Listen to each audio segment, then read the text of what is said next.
जय होम्योपैथी, जय हनीमैन। काफ़ी समय के बाद हम मिल रहे हैं आलस की वजह से। तो फिर से हम आगे ऑर्गेनन के ऊपर चर्चा करेंगे। हमने अभी तक एपोरिज्म 63 देख लिए, जहाँ पे हनीमैन हमें प्राइमरी एक्शन और सेकेंडरी एक्शन की बात कर रहे हैं। तो आज हम देखेंगे एपोरिज्म 64 कि जहाँ पे मास्टर हमें क्या बताना चाहते हैं।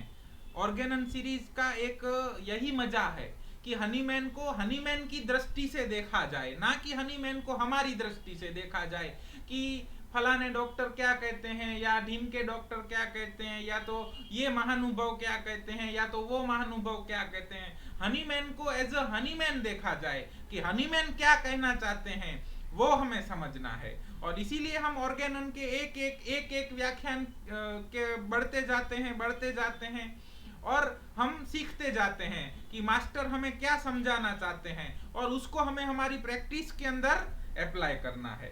तो हमने प्राइमरी एक्शन, सेकेंडरी एक्शन देखे। आज उसी के संदर्भ में एपोरिज्म 64 में मास्टर हनीमैन हमें कुछ और बताना चाहते हैं, तो हम देखेंगे। लेकिन हर व्याख्यान की शुरुआत एक अच्छे से श्लोक के साथ कर रहे हैं। तो फिर से विदुर नीति का एक बहुत अच्छा श्लोक। विदुर जी क्या कहते हैं? यथाशक्ति चिकित्सन्ति यथाशक्ति च कुर्वते न किश्चिदमते नराः पंडित बुधयः। अर्थात विवेकशील और बुद्धिमान व्यक्ति सदैव ये चेष्टा करते हैं कि वे यथाशक्ति कार्य करें, और वे वैसा करते भी हैं तथा किसी वस्तु को तुच्छ समझकर उसकी उपेक्षा नहीं करते हैं। वे ही सच्चे ज्ञानी हैं। विवेकशील और बुद्धिमान व्यक्ति सदैव ये चेष्टा करते हैं कि वे यथाशक्ति कार्य करें। यथाशक्ति शब्द का बहुत अच्छा अर्थ निकाला जा सकता है। यथाशक्ति का मतलब क्या है? एनीवन? विदुर जी हमें क्या कहना चाहते हैं? यथाशक्ति का मतलब क्या होता है जी? कहिए, यह हमारा व्याख्यान डिस्कशन रहता है। हा?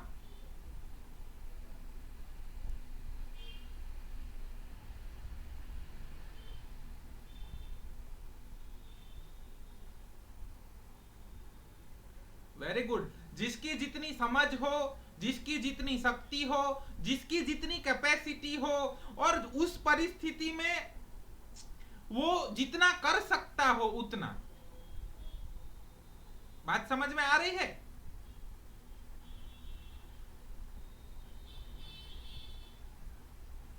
इसका मतलब क्या हुआ? आपकी जैसी परिस्थिति है, आपकी जितनी शक्ति है, आपकी जितनी समझ है, आपके ऊपर जितनी प्रभु कृपा या गुरु कृपा है, उसके अनुसार उस परिस्थिति के अंदर आप काम करें। इसका मतलब क्या हुआ? हनीमैन ने इसको किसी और तरीके से लिखा है, विदुर जी ने किसी और तरीके से लिखा है, और हमारे उपनिषदों में किसी और तरीके से लिखा गया है। लेकिन सबका मतलब क्या हो रहा है? मतलब होता है इंडिविजुअलाइजेशन। बात समझ में आ रही है? यथाशक्ति का मतलब क्या है?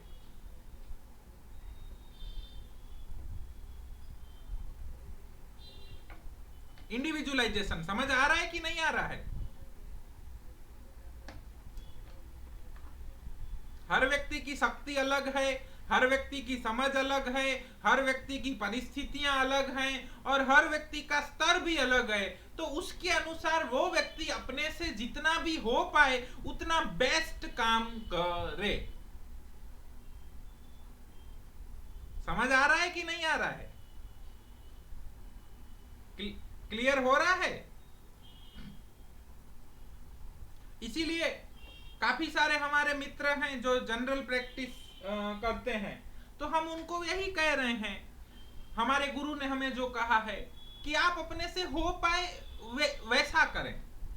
सबको अपना घर भी चलाना होता है, पालन पोषण भी देखना होता है, सबका अपना संसार भी होता है, बीबी बच्चे भी होते हैं, कुछ आवश्यकताएं भी रहती है ना कि इतना तो महीने चाहिए, और उसके लिए वो अलग अलग काम करते हैं। उसमें जनरल प्रैक्टिस भी हम सोच सकते हैं या जॉब सोच सकते हैं और कुछ भी करते हैं। तो उनका निर्वाह करने के लिए तो वो करते हैं, वो करना है। लेकिन बीच बीच में कुछ ऐसे केसेस हैं जहां पे आप होम्योपैथी दे सकते हैं, होम्योपैथी केस टेकिंग कर सकते हैं, या होम्योपैथी प्रिस्क्राइब कर सकते हैं, तो वो कीजिए।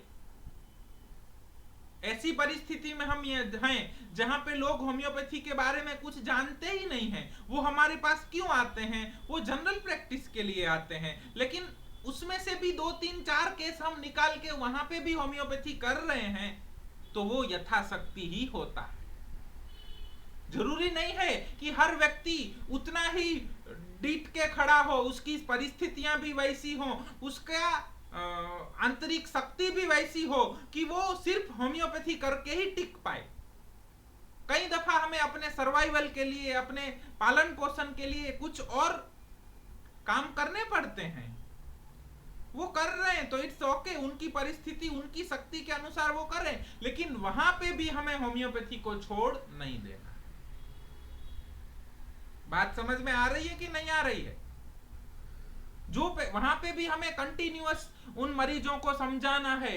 मेरे गुरु डॉक्टर मुकेश भट्ट सर का एक बहुत अच्छा कोट मुझे बार बार याद आता है कि I not only treat my patient, I educate them. मैं सिर्फ उनको दवाई नहीं देता हूं, मैं उनको एजुकेट करता हूं। और सर से हमने ये सीखा। तो हम जहां पे जिस परिस्थिति में हैं, वहां के लोगों को हमें एजुकेट करना है होम्योपैथी के बारे में। वहां के लोगों को हमें होम्योपैथी के बारे में समझाना है। जरूरी थोड़ी है कि हर किसी के पास ऐसे ही पेशेंट आए कि जो होम्योपैथी को जानते हों और वो सिटी एरिया के अंदर उसका अपना क्लिनिक हो, अवेयर एरिया के अंदर उसका अपना क्लिनिक हो और उसके अंदर वो प्रैक्टिस करे और होम्योपैथी से ही उसका गुजारा पहले दिन से ही हो जाए। नहीं, हमारी जर्नी फिक्स है। हम एवरेस्ट को देख रहे हैं कि हमें सिंगल सिमिलिमम तक पहुंचना है, हमें ईच एंड एवरी पर्सन को होम्योपैथी से ही ठीक करना है, वो हमारा गोल है। लेकिन उसको हम नीचे से लेके ऊपर तक की जो जर्नी करेंगे, उसके बीच में ये सब आएगा।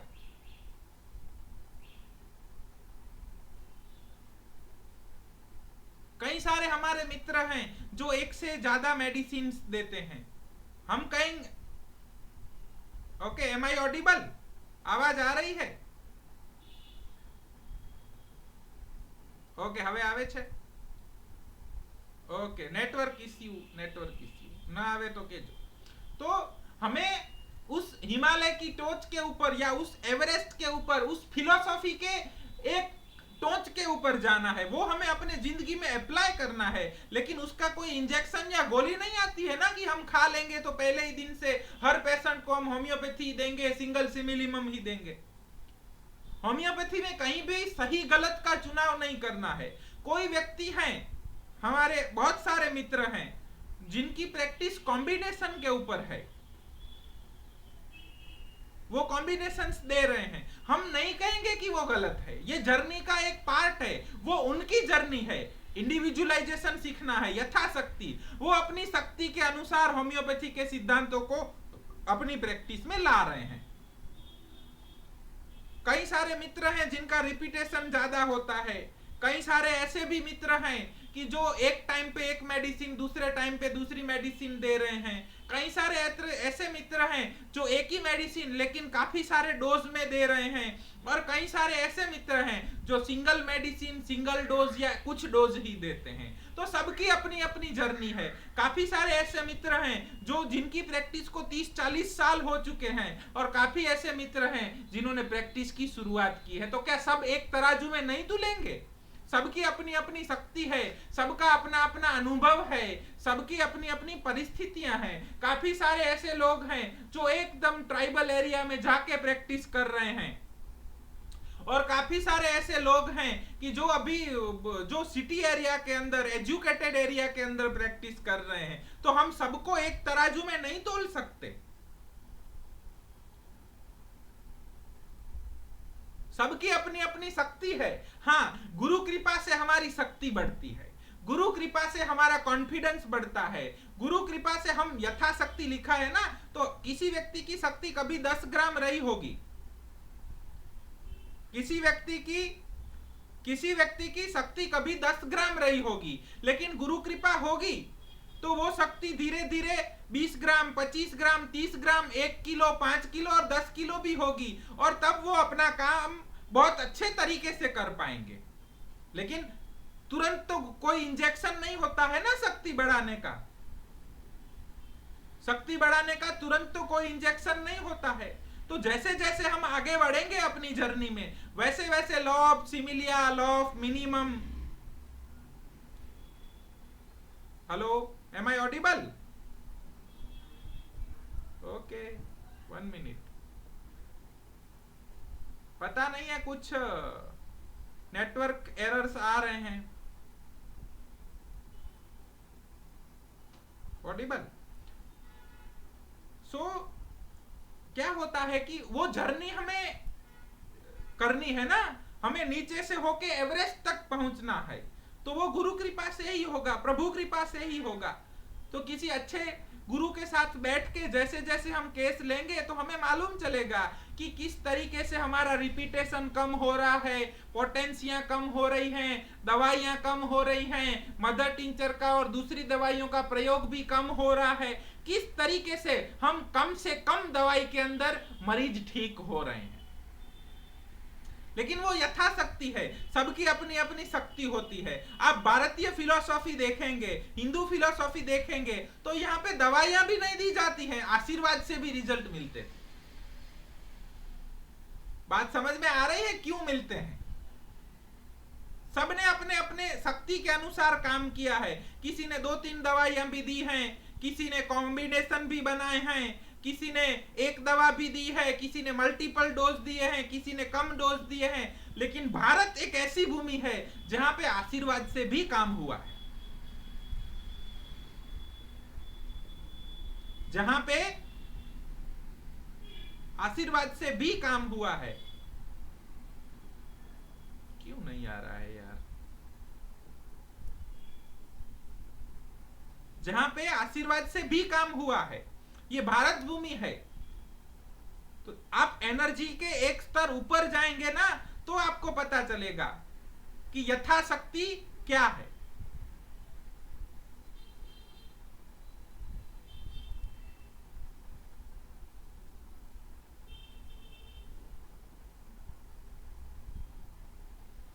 Hello, network error. Audible? Okay, तो यथाशक्ति का मतलब क्या है?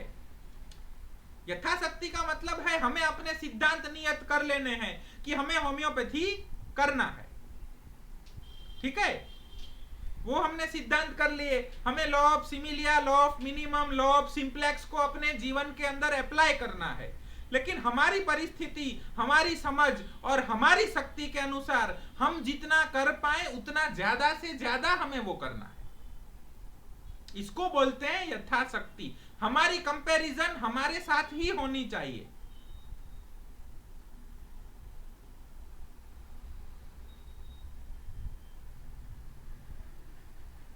हमारी कंपैरिजन हमारे साथ होनी चाहिए। हमारी कंपैरिजन केवल और केवल हमारे साथ होनी चाहिए, ना कि किसी और के साथ।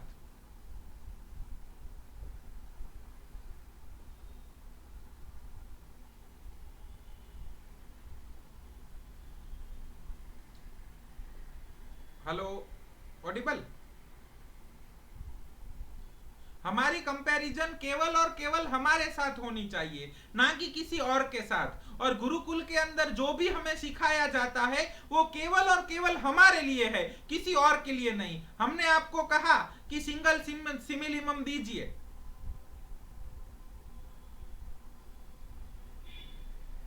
और आपने 2 मेडिसिन या 3 मेडिसिन दिया, तो हमने कहा कि आपने ये नहीं करना था, आपने गलत किया। वो केवल और केवल हमारे लिए है।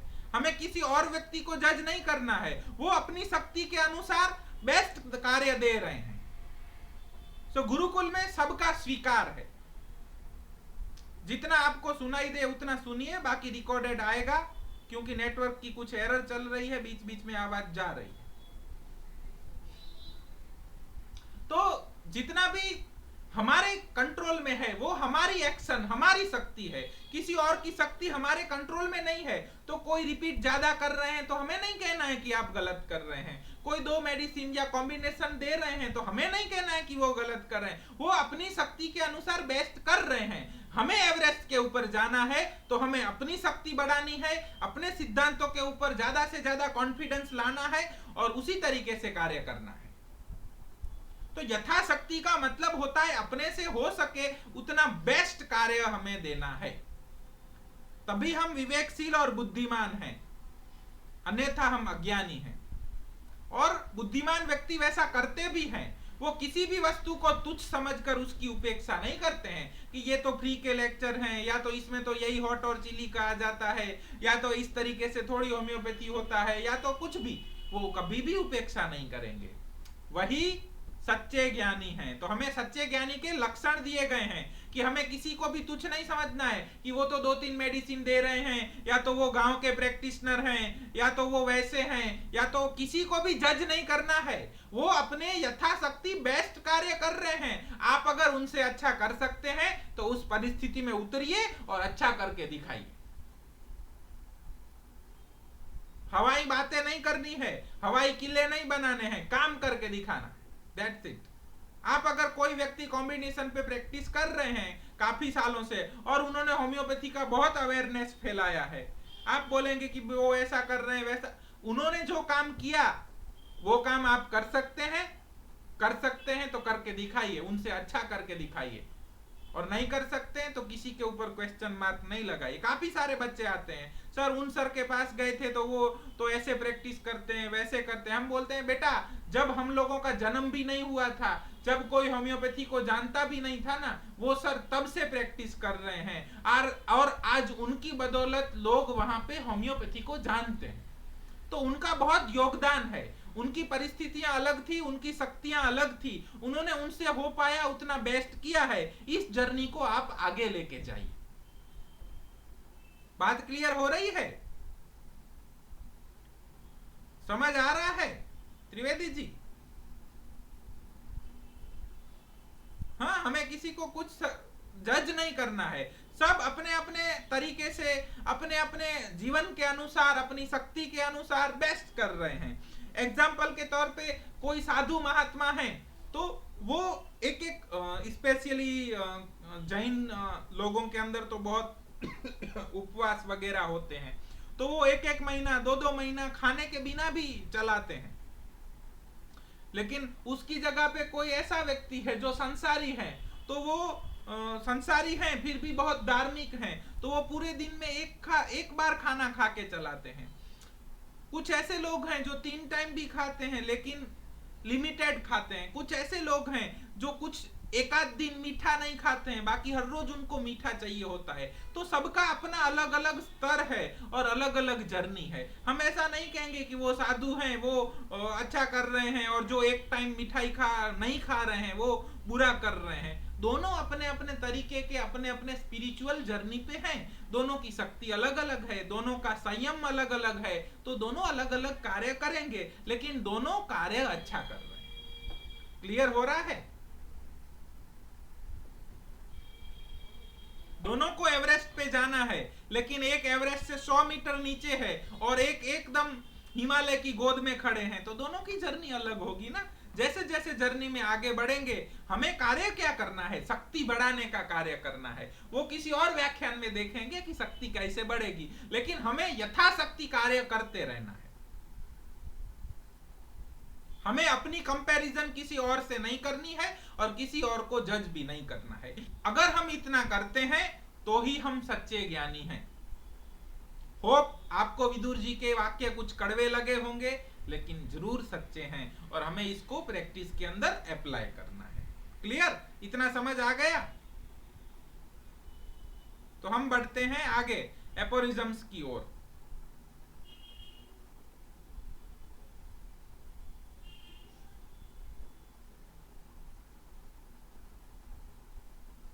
हम बढ़ते हैं एपोरिज्म्स की ओर।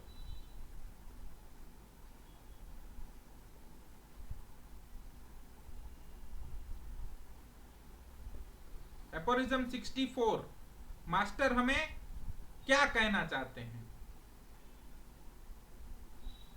मास्टर हमें क्या कहना चाहते हैं? during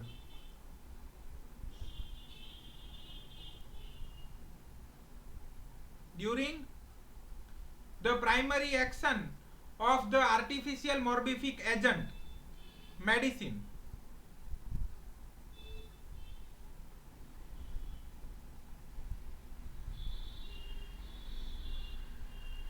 During the primary action of the artificial morbific agent, मतलब कि कौन? मेडिसिन. आर्टिफिशियल मोर्बिफिक एजेंट कौन है? आर्टिफिशियल मोर्बिफिक एजेंट है medicine. On our healthy body, अपनी हेल्दी बॉडी के ऊपर आर्टिफिशियल मोर्बिफिक एजेंट मतलब कि मेडिसिन का क्या होता है? As seen the following example, हमने पहले के एग्जांपल में देखा कि our vital force seems to conduct itself merely in a passive receptive manner and appears, so to say, compelled to permit the impression of the artificial power acting from without to take place in it and thereby after its state of health. It then however appears to rouse itself again as it were and to develop. मतलब कि अपनी healthy body है, ये बात है drug proving की. ये बात है तब की जब हेल्दी बॉडी है, हेल्दी वाइटल फोर्स है और आप आर्टिफिशियल मोर्बिफिक एजेंट मतलब कि मेडिसिन देते हैं, ड्रग प्रूविंग करते हैं, तब क्या होता है? नेटवर्क एरर चल रहा है, जितना सुनाई दे तो ठीक है, नहीं तो रिकॉर्डिंग करके भेजा जाएगा.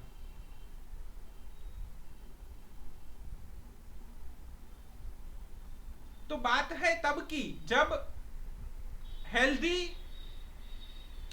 वाइटल फोर्स है और हेल्दी वाइटल फोर्स के ऊपर जब हम मेडिसिन देते हैं तो क्या होता है कि वाइटल फोर्स पैसिव हो जाता है, रिसेप्टिव हो जाता है और वो उस मेडिसिन को अपनी एक्शन करने को देता है, जिसको हम प्राइमरी एक्शन कहते हैं. लेकिन प्राइमरी एक्शन के अंदर भी क्या होता है? प्राइमरी एक्शन के अंदर भी वाइटल फोर्स का रोल होता है, क्योंकि मेडिसिन की प्राइमरी एक्शन भी वहां ही होगी जहां पे वाइटल फोर्स है.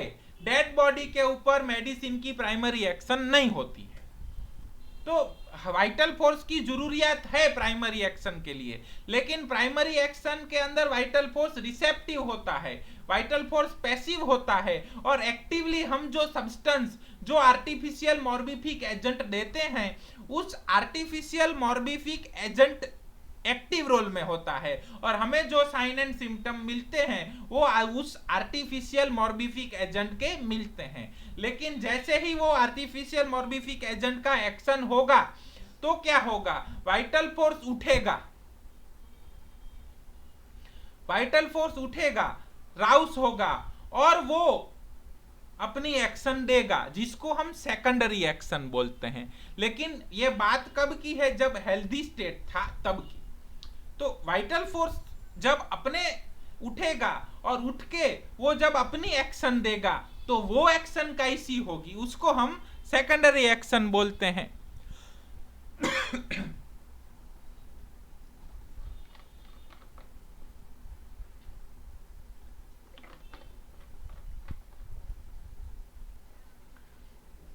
वो सेकेंडरी एक्शन होंगी. तो सेकेंडरी एक्शन में क्या हो सकता है? सेकेंडरी एक्शन में वाइटल फोर्स एक्टिव रहेगा. अब वाइटल फोर्स एक्टिव होके आएगा. हम फिर से अगर एग्जांपल ले लें तो भारत एक राज्य है और इसके ऊपर अटैक होता है. अटैक होता है तो पहले क्या होगा कि अटैक होगा तो वाइटल फोर्स अटैक होने देगा कि उसकी क्षमता क्या है, वो कैसे कैसे अटैक कर सकता है, उसके पास कितने घोड़े हैं, कितने हाथी हैं और क्या क्या है, कितनी उसकी सैन्य क्षमता है और वो कहां कहां पे अटैक करेगा, ये देख लेगा. तब वाइटल फोर्स मतलब कि हमारा जो राजा है वो राजा पैसिव स्टेट में होगा. लेकिन एक बार उसने अटैक कर दिया फिर वो राजा उस अटैक का सामना करेगा और सामना कैसा होगा उसको हम सेकेंडरी एक्शन बोलते हैं. तो दो तरीके का सामना हो सकता है. उसके प्राइमरी एक्शन के बाद वाइटल फोर्स जब स्टेबल होगा और उसकी जो एक्शन मिलेंगी वो दो तरह की एक्शन हो सकती है। कैसी कैसी?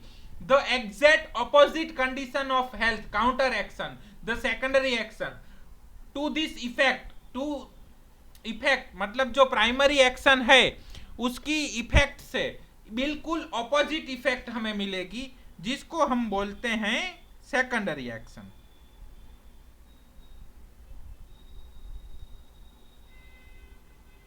और वो सेकेंडरी काउंटर एक्शन कहा जाता है। मतलब कि हमारी जो प्राइमरी एक्शन मिली होगी, उस प्राइमरी एक्शन के जो प्राइमरी एक्शन मिली होगी उस प्राइमरी एक्शन के बिल्कुल अपोजिट कंडीशन हमें मिलेगा, बिल्कुल अपोजिट एक्शन हमें देखने को मिलेगा। हमारी जो प्राइमरी एक्शन है उस प्राइमरी एक्शन के बिल्कुल अपोजिट, एग्जैक्ट अपोजिट कंडीशन हमें देखने को मिलेगा, तो उसको काउंटर एक्शन कहा जाता है।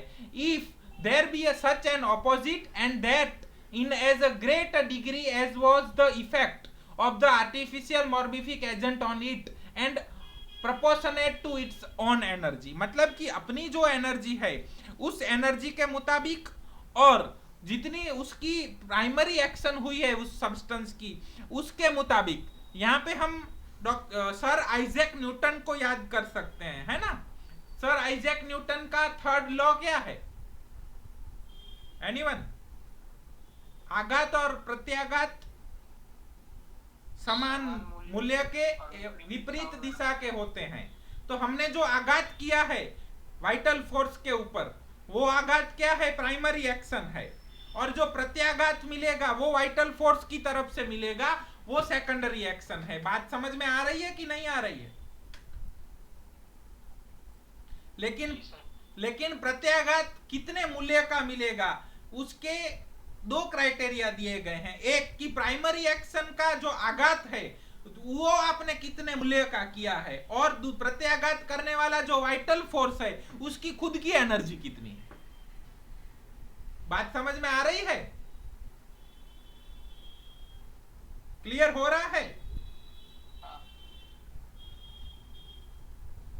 तो दो चीजों के ऊपर होता है। पहला, आपने बहुत तगड़ा आघात किया है तो प्रत्याघात भी कैसा आएगा? बहुत तगड़ा आएगा। और आपका वाइटल फोर्स ही बहुत स्ट्रांग है तो प्रत्याघात भी कैसा मिलेगा? स्ट्रांग मिलेगा। तो इसीलिए जब हमारे पास एक्यूट केसेस होते हैं तो हम कहते हैं, ज्यादातर होम्योपैथ ऐसा कहते हैं ना कि सर क्रॉनिक में तो रिजल्ट मिलता है लेकिन एक्यूट में नहीं मिलता है, होम्योपैथी बहुत स्लो काम करती है। तो हम उनको एक ही क्वेश्चन पूछते हैं कि Hahnemann theory of chronic disease के ऊपर क्यों आए?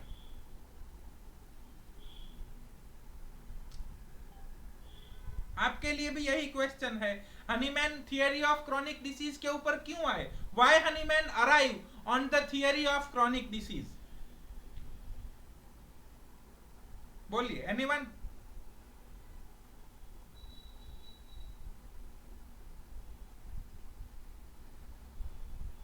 क्योंकि हनीमैन को एक्यूट्स में रिजल्ट मिल रहे थे, क्रॉनिक में नहीं मिल रहे थे। M I right?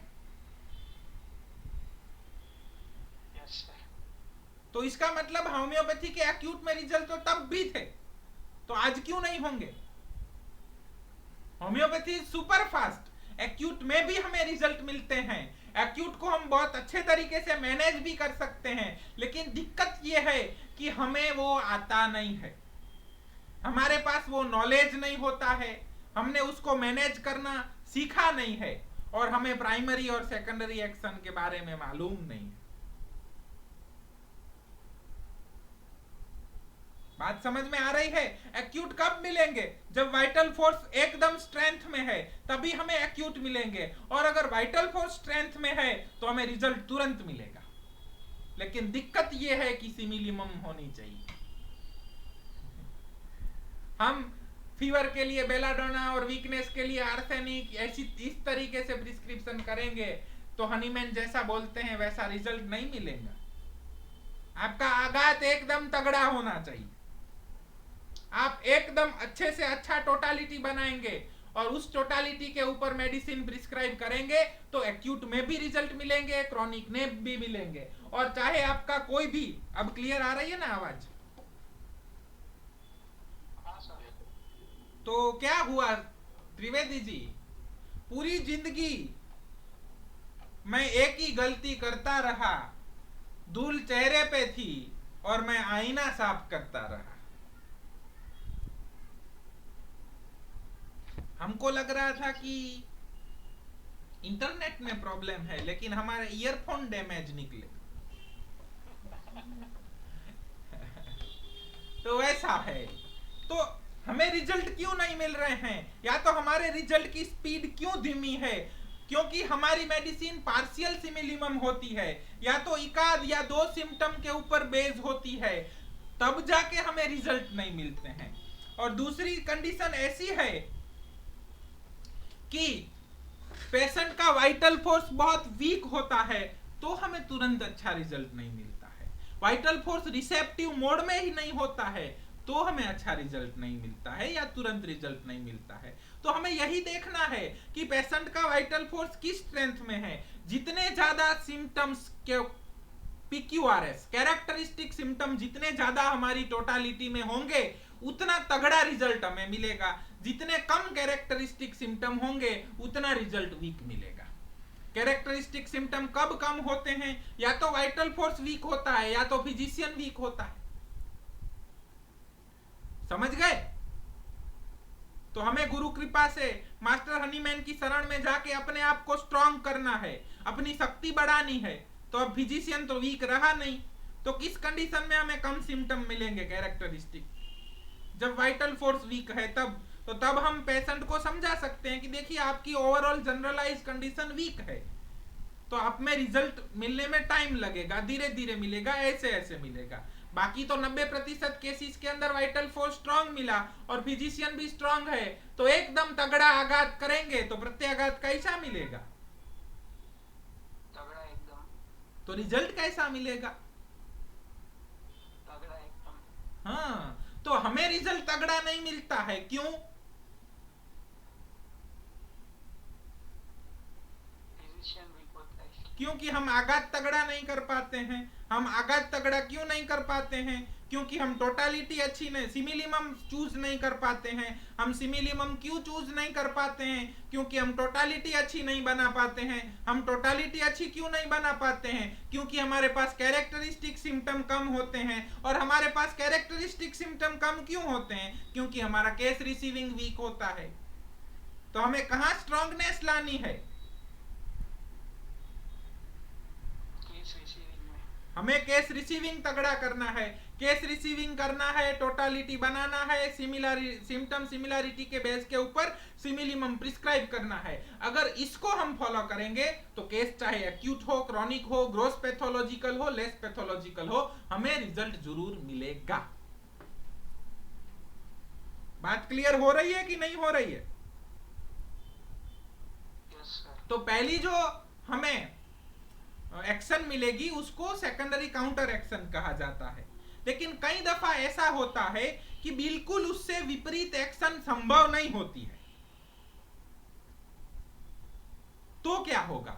If there be not in a nature a state exactly the opposite of the primary action, it appears to endeavor to indifferentiate itself, that is to make its a superior power available in the extinction of the change worth in it from without by the medicine in the place of which it substitute its a normal state। इसको बोलते हैं secondary curative action.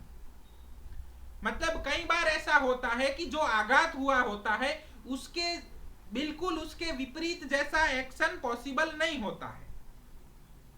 तो क्या होता है? तो vital force क्या करता है? वो अपने नॉर्मल स्टेट को लाने की क्रिया करता है कि जो उसके ऊपर आघात हुआ होता है उसकी एक्शन चली जाए। तो आघात की एक्शन चली जाएगी तो क्या होगा? क्या बचेगा वहां पे?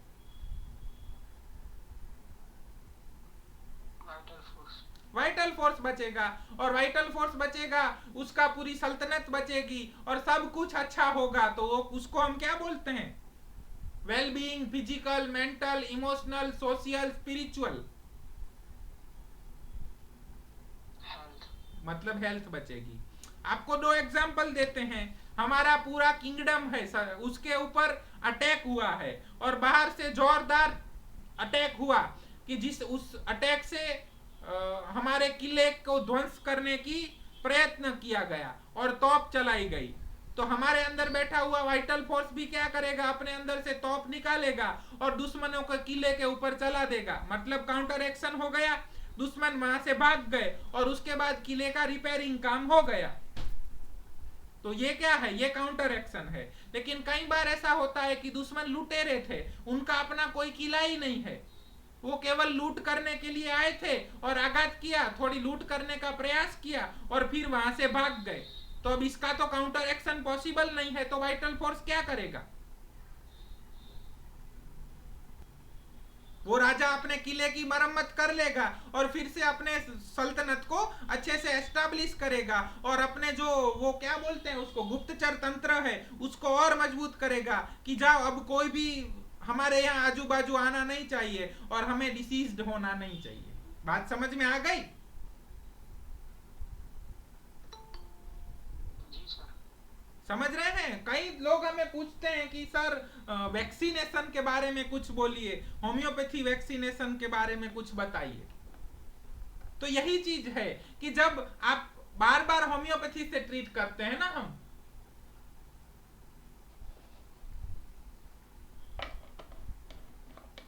तो क्या होता है, होता यही है कि जब जब आपके ऊपर आघात हुआ, हम होम्योपैथी से ट्रीट करते हैं, तो उसका मतलब क्या हुआ कि हम उस डिसीज्ड वाइटल फोर्स के सिम्टम हैं, उसको आघात हुआ है और उसके बाद उसने जो सिम्टम दिए हैं वैसे सिम्टम को हम लेते हैं, कैरेक्टरिस्टिक सिम्टम को टोटालिटी बनाते हैं और उससे भी तगड़ा आघात करते हैं। तो क्या होगा, एक राजा है,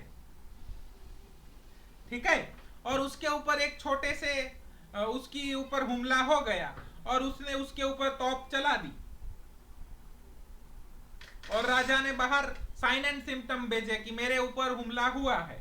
तो उसका जो फ्रेंड राजा है वो मदद करने के लिए आता है। हमने बाजीराव मूवी का एग्जांपल दिया था वाइटल फोर्स के व्याख्यान के अंदर। तो क्या होएगा कि वो फ्रेंड राजा आता है तो जो हमला करने वाले थे वो चले गए और थोड़े दिन बाद वो फ्रेंड राजा भी चला गया। मतलब अब वाइटल फोर्स एकदम नॉर्मल अवस्था में आ गया है। तो हम क्या करते हैं, हम जब उसको सिमिलिमम देते हैं ना, तो उससे भी जो लुटारू हैं या जो दुश्मन है उससे भी स्ट्रांग तोप लेके आते हैं थोड़ा।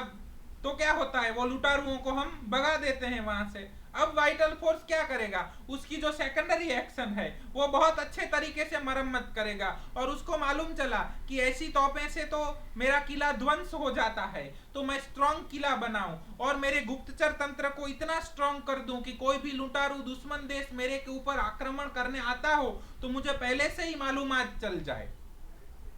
तो जैसे जैसे हर बार अगर हम सिमिलिमम से ट्रीट करेंगे तो वैसे वैसे हमारा वाइटल फोर्स, हमारा राजा मजबूत होता जाएगा और जैसे जैसे वो मजबूत होता जाएगा तो उसको वीक डिसीज होते जाएंगे। तो homoeopathy itself act as a natural vaccine. बात समझ में आ रही है?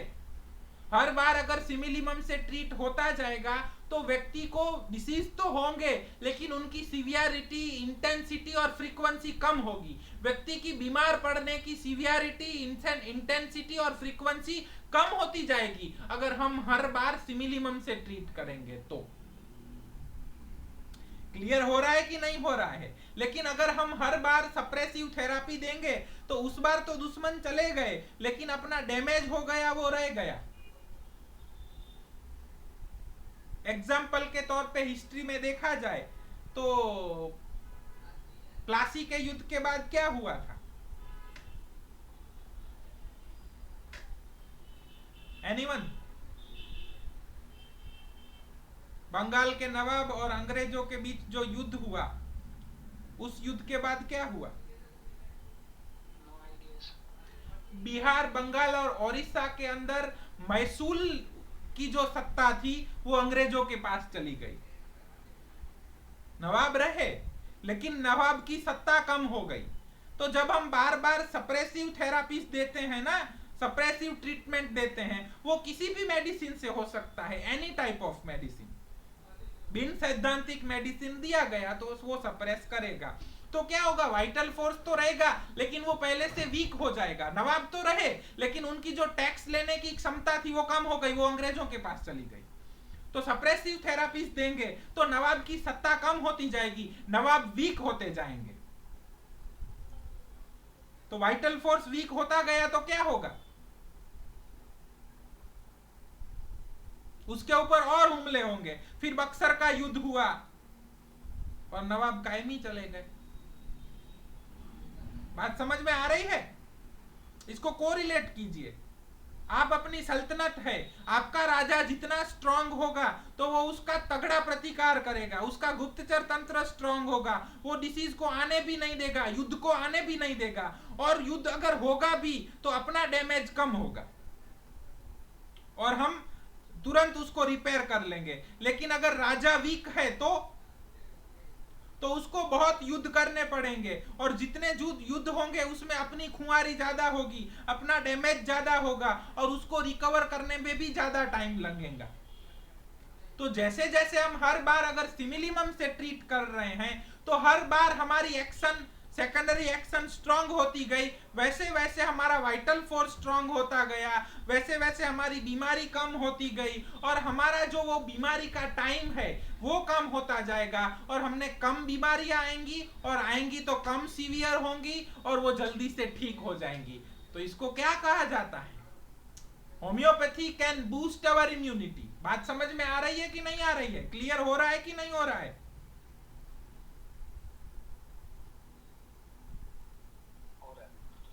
समझ आ रहा है? लेकिन इसमें हम ऐसा नहीं कह पाएंगे कि ये दवा लो तो फलाने डिसीज के सामने इम्यूनिटी क्रिएट हो जाएगी, या तो इसके लिए ये दवा, टीबी के सामने इम्यूनिटी के लिए ट्यूबरकुलाइनम, और कैंसर के सामने इम्यूनिटी देने के लिए कार्सिनोसिनम, या इन्फ्लुएंजा के सामने इन्फ्लुएंजिनम दे के हम इम्यूनिटी बढ़ा देंगे। ये बात हमें अभी तक समझ में नहीं आ रही है। जो लोग करते होंगे वो उनको शायद समझ में आया होगा, लेकिन हमें एपोरिज्म 64 ये सिखाता है कि उस व्यक्ति को हर बार अगर सिमिलिमम से ट्रीट किया जाए तो नेचुरल इम्यूनिटी बूस्ट होती है, और वो व्यक्ति नेचुरली हर डिसीज के सामने इम्यूनाइज्ड हो जाता है। क्लियर हो रहा है? जितना राजा स्ट्रांग होगा वो अपनी सल्तनत को उतने अच्छे तरीके से चला पाएगा, लंबे समय तक चला पाएगा, और कम एक्सपेंस में चला पाएगा। जितने भी युद्ध होंगे उसमें उसका फायदा ही होगा, और जितना राजा वीक होगा तो उसको युद्ध भी ज्यादा मिलेंगे, उसको खर्च भी ज्यादा होगा, उसकी सत्ता भी कम होती जाएगी, और उसका समय भी कम होगा। बाकी आप समझदार हैं, समझ आ रहा है? अगर किसी व्यक्ति को अच्छा जीवन देना है, उस जीवन के अंदर कम सफरिंग देना है, और उस जीवन के अंदर लंबा जीवन मिलना है, तो उसके लिए हमें हर बार सिमिलिमम से ही ट्रीट करना पड़ेगा। हर बार सिमिलिया, लॉ ऑफ मिनिमम और लॉ ऑफ सिंप्लेक्स, तो व्यक्ति कम सफरिंग वाला अच्छा और खुशनुमा जीवन जिएगा। अभी हम देख रहे हैं मेंटल डिसीजेस का दौर बढ़ रहा है, चाइल्डहुड डिप्रेशन, टीनेज डिप्रेशन बहुत कॉमन हो रहे हैं, इवन डायबिटीज भी बहुत अर्ली एज में देखने को मिल रहा है। इवन भले ही कम्युनल हेल्थ बढ़ रहा हो, वो क्या बोलते हैं उसको, सब लोगों के जीवन बढ़ रहा हो, लेकिन जीवन स्तर बहुत घट रहा है, इनफर्टिलिटी के केसेस बहुत बढ़ रहे हैं, सीमेंट का क्वालिटी गिर रहा है, एग्स का क्वालिटी गिर रहा है, पीसीओडीज या इनफर्टिलिटीज बढ़ रहे हैं। क्यों? एनीवन बता पाएगा कोई? एपोरिज्म 64 हमें क्या सिखा रहा है?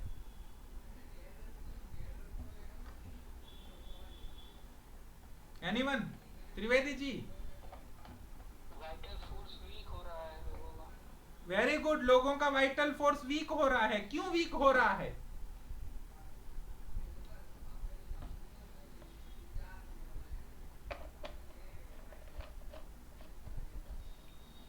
क्यों वीक हो रहा है?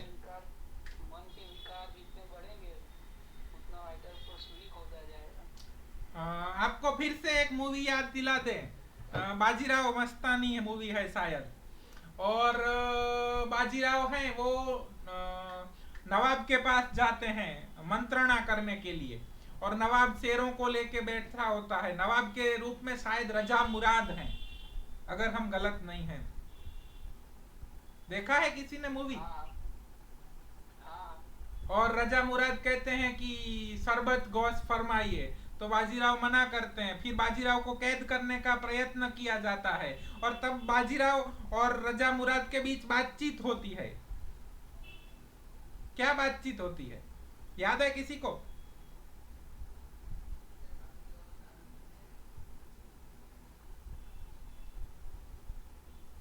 बाजीराव कहते हैं कि आपके पास इतने सैनिक हैं, इतने बारूद है, इतने घोड़े हैं, इतना वो है, ये सब तो है, लेकिन आपको ये नहीं पता है कि उनके पीछे इतने सैनिक, मराठा सैनिक नंगी तलवारों लेके बैठे हैं। तो फिर निजाम कहते हैं आप क्या चाहते हैं? तो बाजीराव उनके सामने शर्त रखते हैं और कहते हैं कि जब हम दिल्ली पे हमला करें या जब हम पूर्व की ओर हमला करें तो आप हम पे हमला नहीं करेंगे, जब हम दोस्ती का हाथ बढ़ाएं तो आप हमें गले लगाएंगे। याद आया?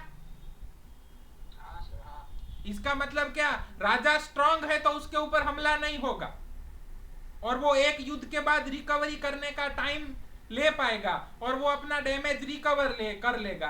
लेकिन अगर राजा वीक हुआ, बाजीराव वहां वीक होते तो क्या होता? जैसे ही वो पूरब की ओर जाते, दखन में से निजाम उनके ऊपर हमला करता। तो आजकल यही हो रहा है कि लोग एक डिसीज से सफर करके उठ पाते हैं, उससे पहले दूसरा डिसीज आ रहा है। क्यों? क्योंकि हर बार सप्रेसिव थेरापी, सप्रेसिव ट्रीटमेंट। जितना वीक राजा होगा उतने युद्ध ज्यादा होंगे, जितना स्ट्रांग राजा होगा उतने युद्ध कम होंगे, जितना वीक वाइटल फोर्स होगा डिसीज प्रोलॉन्ग होंगे, डिसीज ज्यादा होंगे, जितना स्ट्रांग राजा होगा वो जल्दी से युद्ध खत्म कर देगा। बात समझ में आ रही है? यथा पिंडे तथा ब्रह्मांडे, जो पिंड में संभव है वो पूरे ब्रह्मांड में संभव है। और इसीलिए हम इस एग्जाम्पल से आपको समझा रहे हैं। तो जितने ज्यादा सप्रेसिव थेरापी आएंगी, राजा वीक होता जाएगा, और वीक होता जाएगा वैसे छोटे छोटे शत्रु भी उसके सामने आ जाएंगे। एक और एग्जाम्पल आपको देते हैं कि भारत के अंदर औरंगजेब की सल्तनत थी, मुगलिया सल्तनत थी, और जैसे ही औरंगजेब गए उसके बाद बहुत सारे छोटी छोटी रियासतें स्वतंत्र हो गई। क्यों?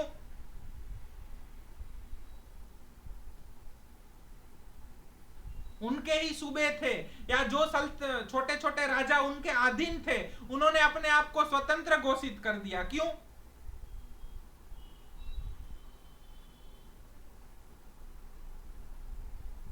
क्यों? क्योंकि दिल्ली सल्तनत वीक हो गई। बात समझ में आ रही है? क्यों किसी को एक जगह ट्यूमर होता है, क्यों किसी को अल्सर होता है, क्यों कार्सिनोमा होता है, क्यों शुगर बढ़ जाती है, क्यों कोलेस्ट्रॉल बढ़ जाता है, क्यों यूरिक एसिड बढ़ जाता है, क्यों कहीं पे स्टोन फॉर्मेशन हो जाता है, और जितने भी रोग हैं वो सब आ गए। क्यों? वहां की सल्तनत सेंटर की सल्तनत के काबू में नहीं है, उसने अपने आप को स्वतंत्र घोषित कर दिया, और वो पूरी सल्तनत, वो पूरे बॉडी के ऊपर अपने कोसी निकालना चाहती है। इसीलिए ट्यूमर हो रहा है, बढ़ जा रहा है, बढ़ जा रहा है, बढ़ जा रहा है, शुगर बढ़ता जा रहा है। समझ में आ रहा है कि नहीं आ रहा है? क्लियर हो रहा है? लोग कहते हैं कि सर मायाजम पे कुछ बोलिए। ये आप ऑर्गेनन के व्याख्यान सुनेंगे तो उनके अंदर सब कुछ आता है। जैसे जैसे वाइटल फोर्स वीक होगा, मायाजम अपने आप ग्रो करने लगेंगे, आर्टिफिशियल मायाजम भी आ जाएंगे, और वो अपनी अपनी डिसीज देते रहेंगे। तो अगर हमें किसी व्यक्ति को नेचुरलाइज इम्यूनाइज करना है, किसी की इम्यूनिटी स्ट्रांग करनी है। बहुत सारे लोग आते हैं, डॉक्टर साहब इम्यूनिटी की दवाई मिलेगी? कौन सी दवाई देंगे आप इम्यूनिटी के लिए? पांडे जी, कौन सी दवाई आएगी इम्यूनिटी के लिए?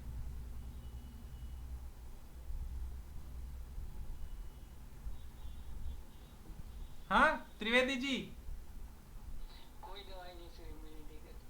तो फिर क्या करेंगे अगर हमें किसी का इम्यूनिटी बढ़ाना है तो?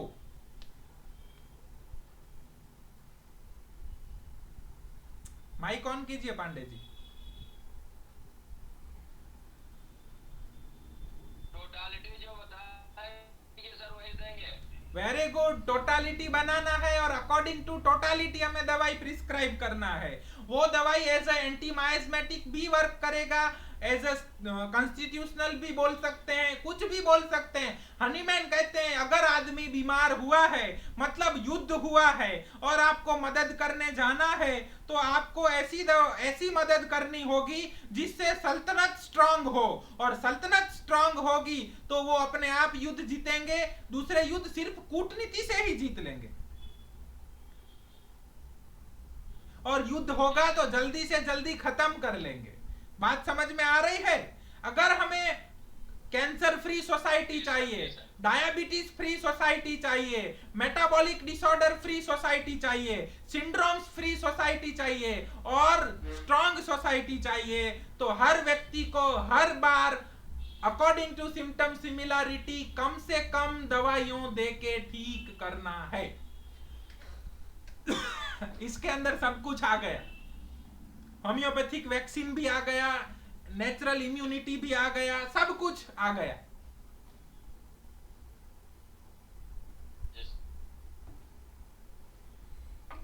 क्लियर हुआ एपोरिज्म 64? मास्टर हमें क्या कहना चाहते हैं? जी सर जी। किसी को कुछ प्रश्न हो तो पूछिए।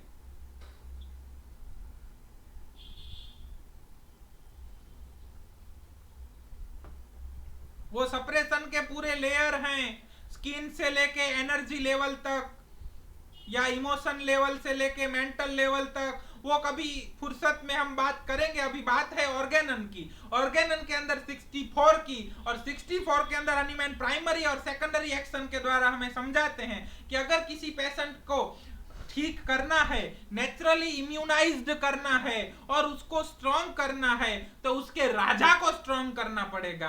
केवल उसके सैनिकों को स्ट्रॉन्ग करेंगे। दूसरा मूवी आपको याद दिला दें, बाहुबली देखे हैं?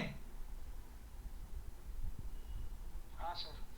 तो उसके अंदर जब वो क्या बोलते हैं, टांग काप्पा वाला क्या होता है, वो उन्होंने उसके आक्रमण कर दिया माहिष्मती के ऊपर और युद्ध हुआ, और युद्ध के अंदर भलाल देव और बाहुबली दोनों गए, और उसके बाद शिवगामी देवी ने क्या कहा, याद है किसी को?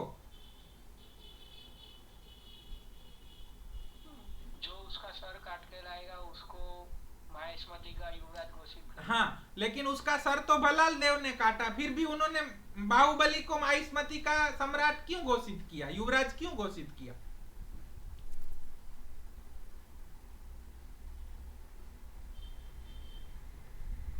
सबके रक्षण का सोचा था उसमें। Very good. शिवगामी देवी को भी ऑर्गेनन के बारे में मालूम है। शिवगामी देवी क्या कहती हैं कि बलाल देव तुमने सिर्फ काटना जाना है, सेनापति वैसा ही होना चाहिए जो सिर्फ मारना जाने ताकि वो शत्रु को मार पाए, लेकिन राजा ऐसा होना चाहिए जो अपने लोगों की रक्षा भी कर पाए। तो अगर हम राजा को मजबूत करेंगे तो वो अपने लोगों की रक्षा भी करेगा और अपना सुचारू संचालन भी करेगा, खुशी भी देगा, खुशी नहीं आनंद देगा। वाइटल फोर्स के व्याख्यान फिर से देखिएगा। लेकिन अगर हमने सेनापति को मजबूत कर दिया तो क्या होगा? सेनापति राजा के ऊपर ओवर पावर हो जाएगा, ज्यादा से ज्यादा टैक्स लेगा और जो टैक्स नहीं देगा उन लोगों को काट डालेगा। तो what are the autoimmune disorder? अपने ही सेनापति अपने ही राजा को नुकसान पहुंचाए। हाँ, अपना ही सेनापति अपनी प्रजा को नुकसान पहुंचा रहा है। क्यों ऐसा क्यों होता है? क्योंकि राजा वीक है।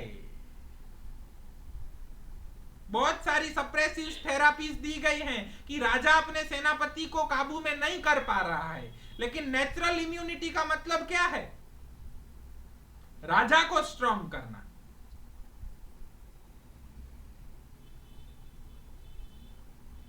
बात समझ में आ रही है कि नहीं आ रही है? यस सर, आ रही है। जी सर। समझ आ रहा है? ऐसे आपको हम बहुत सारे एग्जांपल्स दे सकते हैं, लेकिन होप आपको समझ में आया होगा, 64 क्लियर हुआ होगा कि प्राइमरी एक्शन मतलब कि जो आर्टिफिशियल एजेंट है उसकी एक्शन, और सेकेंडरी एक्शन मतलब अपना वाइटल फोर्स जो देता है वो एक्शन। ज्यादातर वो काउंटर या क्यूरेटिव, वो ज्यादातर काउंटर एक्शन होती है या तो क्यूरेटिव एक्शन हो सकती है। इसके अलावा तीसरी एक्शन वाइटल फोर्स नहीं देगा। लेकिन वाइटल फोर्स जब बहुत वीक हो जाता है तो हायर पोटेंसी के लिए वो अनरिसेप्टिबल हो जाता है। बात समझ में आ रही है? अपना राजा इतना वीक हो चुका है, इतना वीक हो चुका है कि अब कुछ उसके काबू में नहीं है। थोड़ी ही देर में वो सल्तनत हारने वाला है, चाहे वो उसका सेनापति हो, चाहे दुश्मन राजा हो, चाहे उसका ताबे में रहने वाला राजा हो, चाहे और कोई हो, वो उसके ऊपर काबू करने के लिए आने ही वाला है। तब आप उसको फूड की मदद करेंगे तो वो मदद काम आएगी? तब उसको सैन्य की मदद चाहिए। मतलब तब बहुत लोअर पोटेंसीज के अंदर फ्रीक्वेंट रिपीटेशन करना पड़ता है, तब जाके उसकी सल्तनत थोड़ी स्टेबल होती है। फिर धीरे धीरे पोटेंसी बढ़ती जाएंगी, मदद का प्रकार बदलता जाएगा और राजा स्ट्रांग होता जाएगा। ये पोटेंसी सिलेक्शन और राजा है। बात समझ में आ रही है? जितने कैरेक्टरिस्टिक ज्यादा उतनी हायर पोटेंसी। वो मदद की मांग कर रहा है ना, मुझे इस तरीके की मदद चाहिए। उसके किले के बाहर दुश्मन बैठे हैं तो वो आपको बोलेगा कि मुझे हवाई मदद भेजो, लेकिन जब दुश्मन उसके महल के अंदर ही हैं तो वो अनरिसेप्टिबल हो जाएगा हवाई मदद के लिए। वो बोलेगा कि मुझे गुप्तचर तंत्र की मदद भेजो। बात समझ में आ रही है?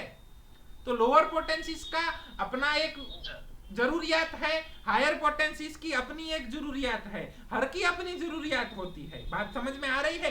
किले के बाहर अगर दुश्मन है तो वो तुरंत उनके ऊपर तोपें दागेगा और आपको बोलेगा सैन्य सहायता चाहिए। लेकिन अगर उसके वहां अकाल पड़ा है तो दोनों कंडीशन में वो वीक है, तो वो आपको बोलेगा कि हमें फूड की मदद चाहिए, तो हम उस तरीके की मदद हमें करनी पड़ेगी। तो जैसे कैरेक्टरिस्टिक वैसी मेडिसिन और उतने पावर में दी जानी चाहिए। क्लियर हो रहा है? रिपीटेशन और पोटेंसी अगर किसी को नहीं मालूम है तो हम कहेंगे 3200 1M दो, लेकिन जैसे जैसे आप फिलोसॉफी को समझते जाएंगे वैसे वैसे आपका मेडिसिन और पोटेंसी सिलेक्शन बढ़ता जाएगा। एकदम किले के ऊपर दुश्मन आ गया है और उस टाइम के ऊपर आपने अगर उसको ऐसी मेडिसिन दे दी जिससे किला ध्वंस हो जाए तो क्या होगा? दुश्मन तो मर जाएगा लेकिन उसका किला भी ध्वंस हो जाएगा। तो इसको सप्रेसिव थेरापीज की कहा जाता है। बात समझ में आ रही? दूसरे दुश्मन तुरंत उसके ऊपर अटैक करेंगे, मतलब वो बार बार बीमार होने लगेगा। क्लियर हो रहा है? किसी व्यक्ति को कुछ इन्फेक्शन हुआ या ट्यूमर हुआ या इन्फ्लेमेशन हुआ या पेन हुआ और आपने वहां पे एंटी इन्फ्लेमेटरी या पेन किलर या एंटीमेटिक या एंटीबायोटिक या एंटीवायरल या एंटी कुछ मेडिसिन दे दी, तो वो दुश्मन तो मर गया लेकिन उसके साथ उसका किला भी ध्वंस हो गया। वो किला बनने में टाइम लगेगा और तब तक दूसरे दुश्मन के हमले ज्यादा बढ़ जाएंगे। आप बहुत समझदार हैं, आप समझ पाएंगे कि हम क्या बात करना चाह रहे हैं। जी सर।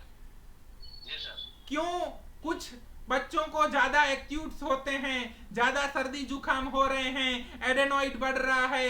क्यों बच्चे अपनी रात को सूसू कंट्रोल नहीं कर पा रहे हैं? क्यों बच्चों के अंदर चाइल्डहुड डिप्रेशन आ रहा है? क्यों टीनेज के अंदर पीसीओडी हो रहा है? क्यों वीर्य की क्वालिटी कम हो रही है? क्यों डायबिटीज टाइप 1 1.5 बढ़ रहे हैं? क्यों कोलेस्टेरॉल बढ़ रहा है? क्यों लोगों को बहुत अर्ली एज में लाइफस्टाइल डिसऑर्डर हो रहे हैं?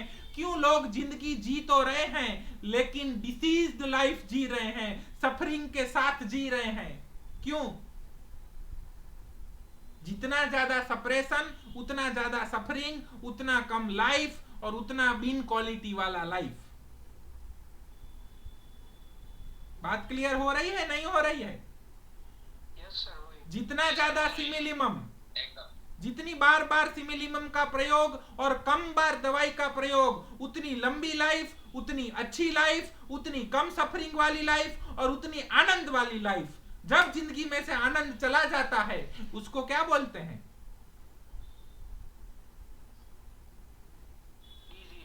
डिसीज। सो लोग शायद अभी लंबा तो जी रहे होंगे विद सप्रेसिव थेरापी। किले के बिना का राजा होता है, वो शायद राज तो करेगा लेकिन युद्धरत रहना पड़ेगा। उसको लुटारू भी आएंगे तो उसको युद्ध में उतरना पड़ेगा। इवन क्या बोलते हैं, कुछ चोर भी आएंगे तो उसको देखना पड़ेगा, कुछ पशु भी आएंगे तो उसको डैमेज कर देंगे, मतलब उसकी डैमेज होने की संभावना बढ़ जाती है। वो जितना भी राज तो करेगा, शायद लंबा राज कर जाए, लेकिन उसका राज्य सुख शांति वाला नहीं होगा। क्लियर हो रहा है? राजा को मजबूत करेंगे तो हर तंत्र मजबूत होगा।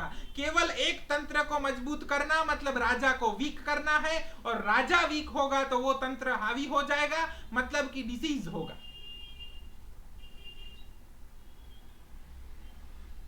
एक तंत्र को डिस्ट्रॉय भी नहीं कर देना है। फिर एक तंत्र अगर डिस्ट्रॉय हो गया या वीक हो गया तो भी राजा अच्छे से राज नहीं कर पाएगा।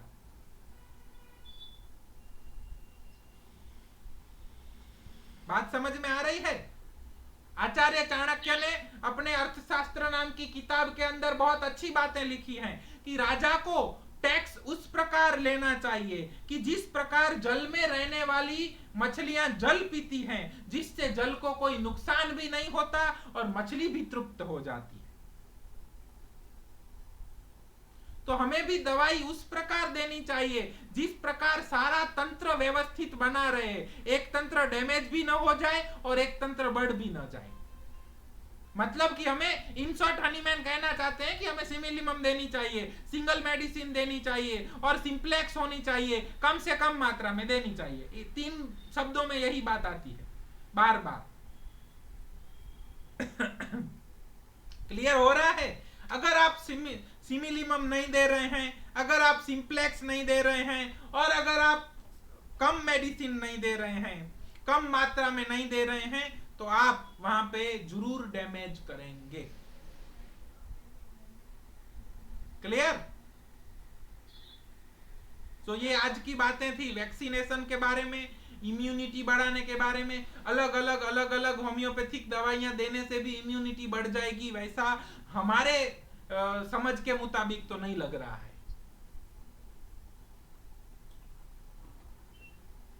जितनी कम दवाइयां उतनी ज्यादा इम्यूनिटी, जितनी सिमिलिमम दवाई उतनी ज्यादा इम्यूनिटी, और जितनी कम पावर में दवाई उतनी ज्यादा इम्यूनिटी। जैसे जैसे इस इम्यूनिटी का मतलब होता है राजा को स्ट्रॉन्ग करना, इसका आईजीजी और आईजीई से कोई संबंध नहीं है। क्लियर? समझ आ रहा है? और ये हर व्यक्ति की इंडिविजुअल होगी, अलग होगी। आप सबको एक तरीके से नहीं देख पाएंगे। सो कम से कम दवाइयों का यूज करना है और सिमिलिया के तौर के ऊपर दवाइयों का यूज करना है, तो ही हमें क्यूरेटिव या काउंटर एक्शन मिलेगा, नहीं तो सप्रेशन देखने को मिलता है। धन्यवाद।